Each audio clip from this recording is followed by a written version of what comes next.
আমের আচার খাবো, শুকনা মরিচ আর সরিষার তেল দিয়ে মাখিয়ে নিছি।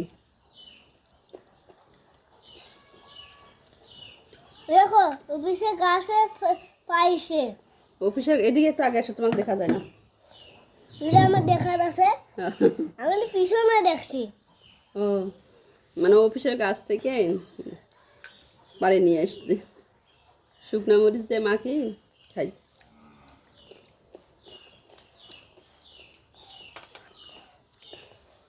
এই সময় কিন্তু কাঁচা আমের এভাবে ভর্তাটা সবাই পছন্দ করে, আর খাইতেও সেই টেস্ট।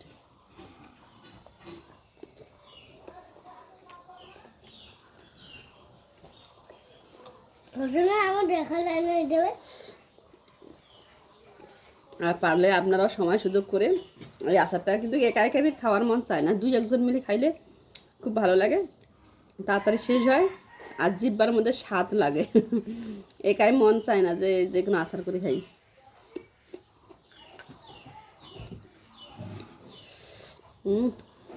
খুব ভালো লাগছে।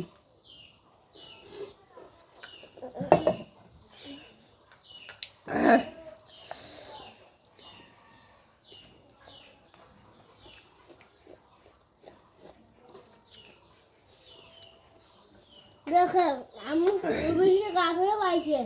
হ্যাঁ, গ্রামের বাড়ির তো আমের গাছ আছে, কিন্তু ভাগ্য জুটে না খাওয়ার, বাইরে যেহেতু থাকি।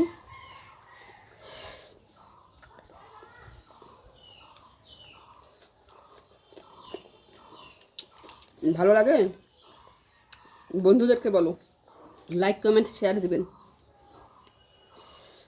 খবর দেন, একটা একটা দিবেন, একটা আইলাইটের। বলো আমাদের ভিডিও এখন কেউ কমেন্ট করে না কেন, লাইক করে না কেন? কমেন্টে লাইক করছে। করছে? হুম।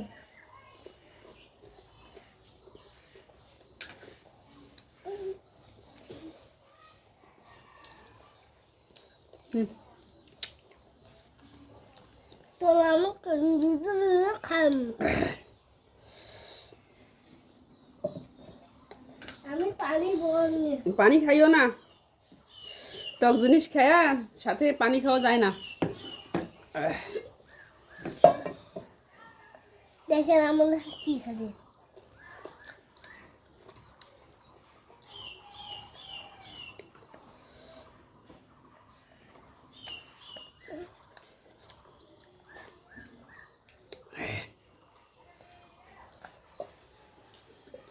তুমি খাও, আমি আর খাবো না, শেষ করে দাও। দিচ্ছি। আমি তো খাবো না। তুমি পানি কেন খাচ্ছ? আচার খেয়ে সাথে পানি খাইতে হয় না, একটু অপেক্ষা করা লাগে। শেষ করে দাও। তো বন্ধুরা, আমার ভিডিওতে বেশি বেশি লাইক কমেন্ট শেয়ার করবেন, পাশে থাকবেন। আপনাদের ভালোবাসার টানেই আমি আপনাদের সামনে ভিডিও তুলে ধরি, আর সেই আপনারা যদি পাশে না থাকেন তাহলে কিসের আশায় আমি ভিডিও করব, ঠিক না? এমন হয় না? তো বেশি বেশি লাইক কমেন্ট শেয়ার করবেন, পাশে থাকবেন। আর ফেসবুক প্ল্যাটফর্ম তো এরকমই, লাইক কমেন্ট শেয়ার, ভালোবাসার টানে আমরা আজকে নতুন সেই অতীতের কত বড় বড় আইডিগুলো কাজ করে আসতেছে সেই ভালোবাসার টানে। আমি তো খাবো না।